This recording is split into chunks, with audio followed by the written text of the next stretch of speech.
भारत के 77वें स्वतंत्रता दिवस के इस पावन अवसर पर मैं आप सबको हार्दिक शुभकामनाएं देता हूँ। 15 अगस्त सन 1947 के दिन हमारा भारत महान सदियों की गुलामी से आज़ाद हुआ और तब से लेकर आज तक हमारा भारत देश जो है स्वाधीनता के खुली आज़ादी में सांस ले रहा है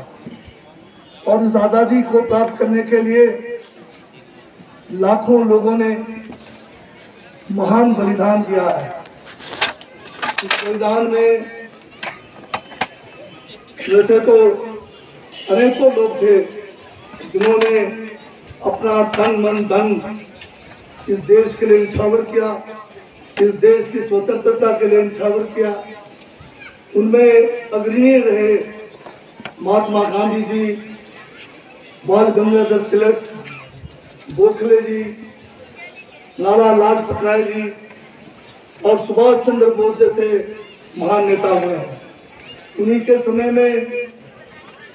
हमारे भगत सिंह, हमारे चंद्रशेखर आजाद जैसे अनेकों वीरों ने जो है इस देश को आज़ाद करने के लिए महान बलिदान दिया है।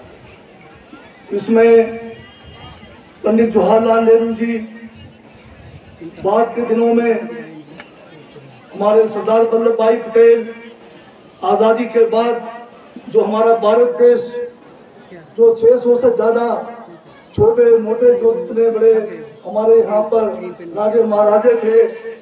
उनको अंग्रेजों ने चाहे तो वो भारत देश के अंदर जुड़ जाए या अलग से अपना राज्य बनाए, उनको छोड़कर गए थे। परंतु उस समय महात्मा गांधी जी के नेतृत्व में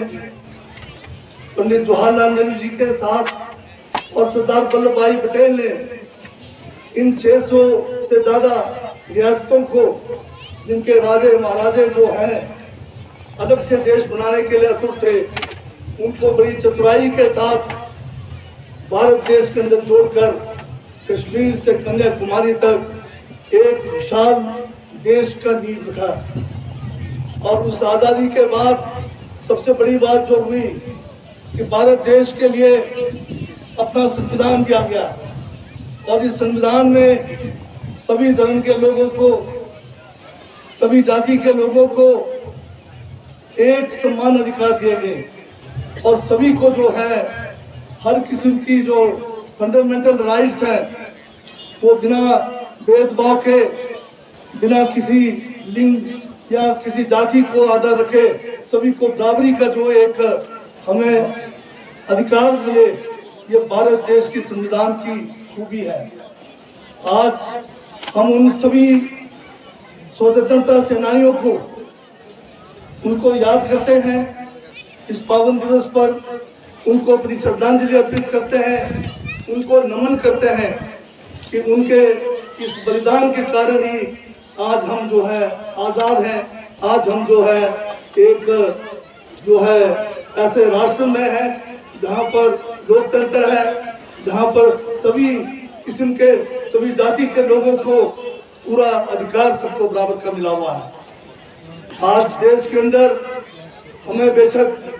भारी शक्तियों के साथ मुकाबला करना पड़ रहा है, उनका खतरा भी हमारे देश की अखंडता और एकता के लिए बना हुआ है। परंतु उससे ज़्यादा जो नुकसान अभी होने जा रहा है, जो देश के अंदर आजकल जो एक रूढ़िवादी लोगों का जो यहाँ पर चलन शुरू हो गया है, जो जाति के नाम पर, धर्म के नाम पर, क्षेत्रवाद के नाम पर इस देश को बांटने में लगे हुए हैं, वो सबसे बड़ा खतरा है। आज हमारा लोकतंत्र कमजोर पड़ते जा रहा है। आज के इस पवन अवसर पर आइए हम सब मिलकर ये प्रतिज्ञा करते हैं कि जिस आज़ादी को पाने के लिए लाखों लोगों ने अपनी जो है बलिदान दिया है, इस आज़ादी को जो है हम रूढ़िवादी से हटकर यहाँ पर जो हमारा संविधान है, उस संविधान को आगे मानकर, उस संविधान को कमजोर होने नहीं देंगे। ये प्रण हमें लेने की आवश्यकता है। आज देश हर तरह से, आज आप देख रहे होंगे आर्थिक रूप से भी या अन्य रूप से भी आप देख रहे होंगे, आए दिन यहाँ पर जो है किसी न किसी किस्म का जो है यहाँ पर उत्पाद जो है खड़ा हो रहा है।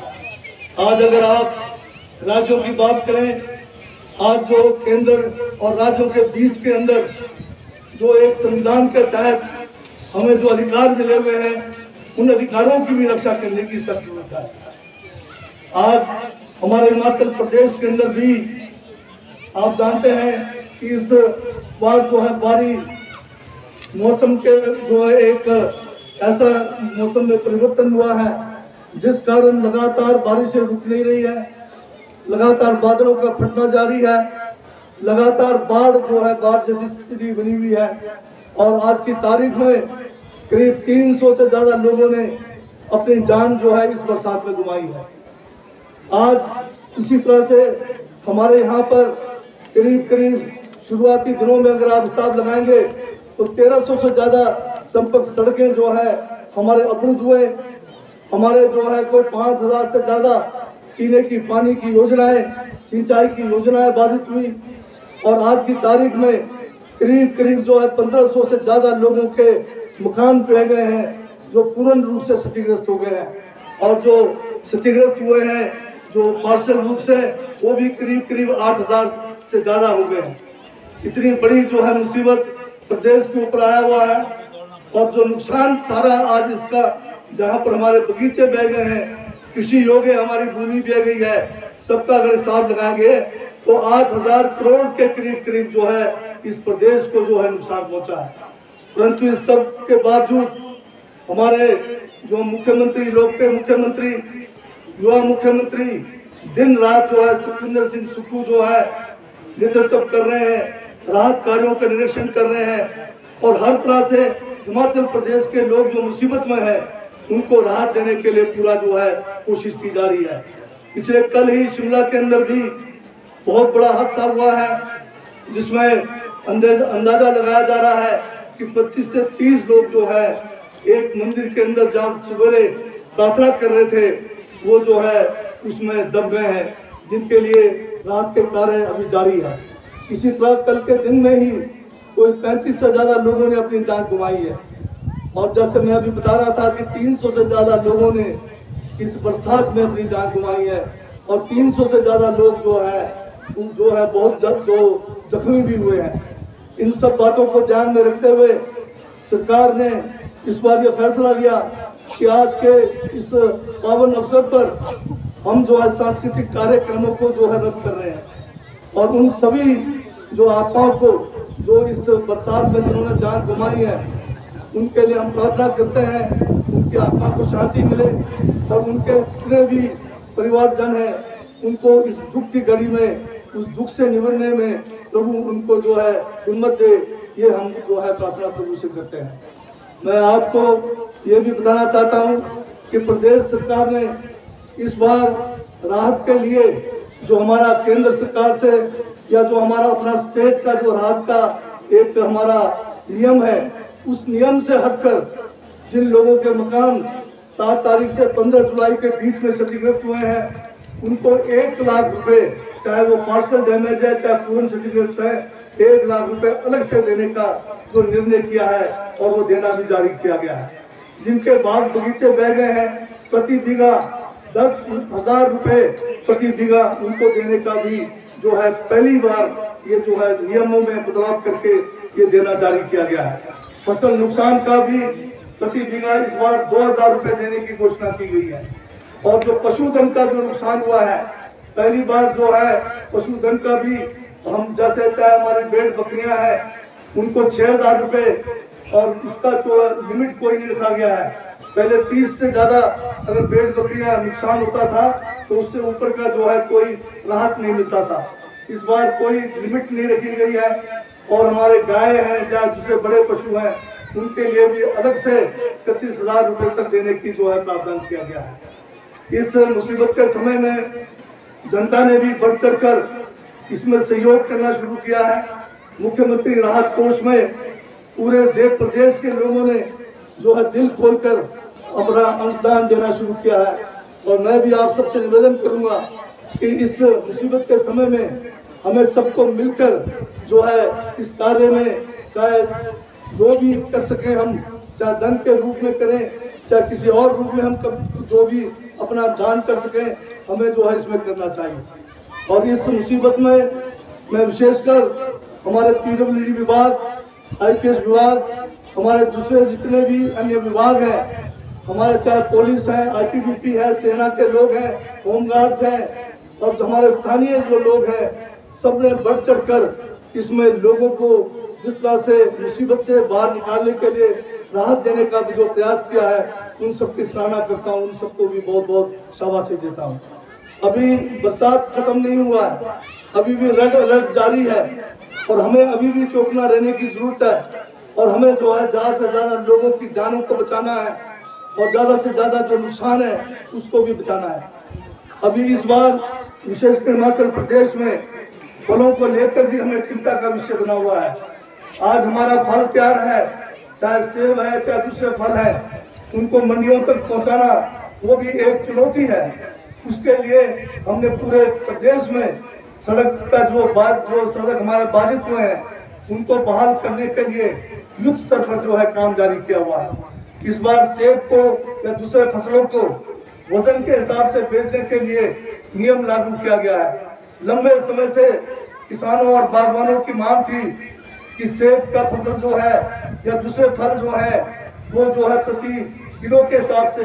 यानी वजन के हिसाब से बिकना चाहिए। और हमने किसानों और बागवानों की बात को मानते हुए इस बार इस नियम को बनाया है कि जो भी फल हमारा मंडियों में बिकेगा या मंडियों से बाहर जो बिकेगा वो जो है वजन के हिसाब से बिकेगा। और इसके लिए हमने कड़े नियम बनाए हैं और जगह जगह पर हमारे जो APMC है या हमारा एग्रीकल्चर डिपार्टमेंट है, उसके अलावा हॉर्टिकल्चर डिपार्टमेंट को और राजस्व विभाग के अधिकारियों को APMC एक्ट के माध्यम से उनको शक्तियां प्रदान की गई है। ये भी मंडियों में जा सकते हैं। मंडियों के बाहर जिनको लाइसेंस दिया हुआ है कारोबार करने का, अगर वो किसी किस्म का नियमों का उल्लंघन कर रहे हैं तो उनके ऊपर सख्ती से जो है नियम लागू करने के निर्देश जारी किए हुए हैं। और जो हमारा फल है अच्छे दामों पर इस बार बिक रहा है, इसके लिए जो है प्रदेश सरकार जो है बधाई के पात्र है। और उसमें अभी ये भी बताना चाहूँगा कि खासकर जिला किन्नौर के लिए इस बार एक हमारा राष्ट्रीय हॉर्टिकल्चर बोर्ड से 50 करोड़ रुपए की जो है एक स्कीम स्वीकृत हुई है, जिसमें आने वाले 4 सालों के अंदर हम जिला किन्नौर में 20 लाख से ज़्यादा जो उन्नत किस्म के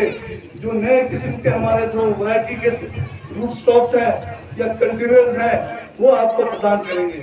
इसके होने से आने वाले समय में किन्नौर में बागवानी में एक जो है क्रांति आने की संभावना है। उसके लिए आप सभी लोगों का भी सहयोग की जो है मैं कामना करता हूँ। आज जनजातीय क्षेत्रों की जहाँ विकास की चर्चा करना चाहता हूँ। हमारे यहाँ पर लंबे समय से हजारों लोग जो है सरकारी भूमि जो नोटो नियम के तहत मिलता था उसको पाने के लिए यहाँ पर जो है इंतजार में है। 2013 और 14 के बीच में जब कांग्रेस की सरकार थी, पहली बार भारत का जो हमारा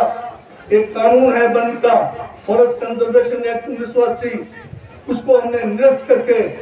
नो तोड़ देने का रास्ता खोला था। और 2014 से लेकर 17 के बीच में केवल जिला किन्नौर के अंदर ही 7,500 से ज्यादा केसों का जो है ज्वाइंट इंस्पेक्शन करके नो तोड़ देने के लिए सक्षम अधिकारियों के पास ये केस भेज दिए गए थे और नो तोड़ मिलना शुरू भी हो गया था।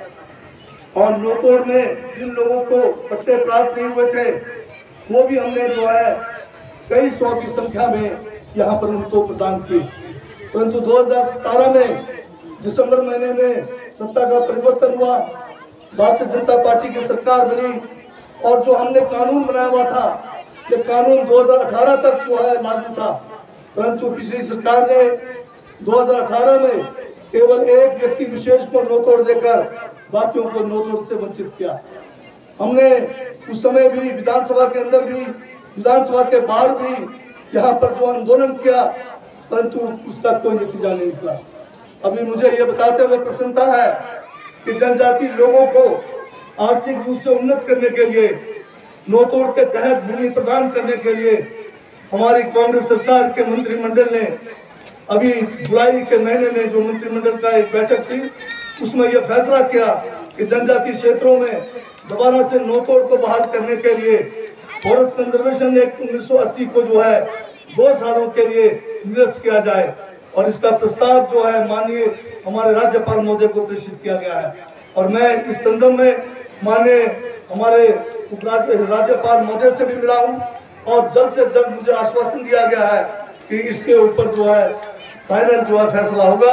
और उसके होने के बाद जनजाति क्षेत्र में हजारों की तादाद में जो लोग हमारे नोतोड़ के लिए इंतजार में हैं, पात्र व्यक्ति जो नोतोड़ लेना चाहते हैं, जिनके पास 20 बीघे से कम जमीन है, जनजाति क्षेत्रों में लोगों को जमीन जो है प्रदान की जाएगी।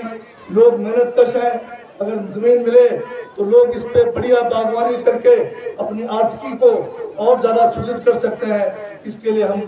नोतोड़ का नियम जल्दी लागू करने के लिए जो है वचनबद्ध है। साथ में FRA के तहत भी आपको जमीन देने का प्रावधान है और किन्नौर जिले में हमने 10 लाख रुपए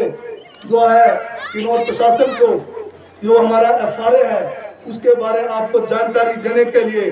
उसके लिए आपको जो है गोष्ठियों के माध्यम से, सेमिनार के माध्यम से अधिकारियों को, पंचायती राज संस्थाओं के चुने हुए प्रतिनिधियों को इसकी जानकारी के लिए जो है राशि प्रदान की गई है, ताकि जल्द से जल्द हम FRA के तहत भी पात्र व्यक्तियों को जो है भूमि प्रदान कर सके। ये जो है हम जनजाति क्षेत्रों में करने जा रहे हैं। जनजाति क्षेत्रों में लंबे समय से यहाँ पर जो है हमारी कार्य प्रणाली, उसके ऊपर एक प्रश्न चिन्ह लगा हुआ है। मैं पूरा हिमाचल प्रदेश के सभी जनजाति क्षेत्रों में अभी हाल में मैंने दौरा किया है और अभी बहुत सारे जनजाति क्षेत्रों में विकास की गति तेज करने के लिए बहुत कुछ करने की जरूरत है और हमने फैसला किया है कि हम जनजाति क्षेत्रों में विकास की गति को रुकने नहीं देंगे, विकास की गति को तेजी से करेंगे। चाहे यहाँ पर सड़क संपर्क की बात है, चाहे यहाँ पर पेयजल योजनाओं की बात है, चाहे यहाँ जनजाति क्षेत्रों में शिक्षा में सुधार लाने की बात है, यहाँ पर स्वास्थ्य के क्षेत्र में विशेष सुधार लाने की जरूरत है, बागवानी और कृषि में अतिरिक्त कार्य करने की जरूरत है। इन सभी पर हम जो है विशेष ध्यान देकर आने वाले समय में जनजाति विकास को आगे बढ़ाने के लिए पूरा भरसक प्रयास करेंगे। आज के इस पावन अवसर पर उन्हें जो है मैं आप सबको बहुत बहुत बधाई देता हूं और आप सबसे यही निवेदन करूंगा कि इस देश की एकता और अखंडता के लिए हमें सबको जो है भारत के संविधान में जो प्रावधान किया हुआ है, जो हमारा संविधान कहता है इस देश में सभी जाति के लोग, सभी धर्म के लोग सभी बराबर हैं, महिलाएं और पुरुष बराबर हैं, सभी को जो है एक अधिकार दिया हुआ है। इन अधिकारों की रक्षा करते हुए उन महान नेताओं को जिन्होंने इस आज़ादी में अपना बलिदान दिया है, उनको जो है पुनः जो है मैं बहुत बहुत नमन करता हूँ, श्रद्धांजलि देता हूँ। आप सबका बहुत बहुत धन्यवाद। जय हिंद, जय माता।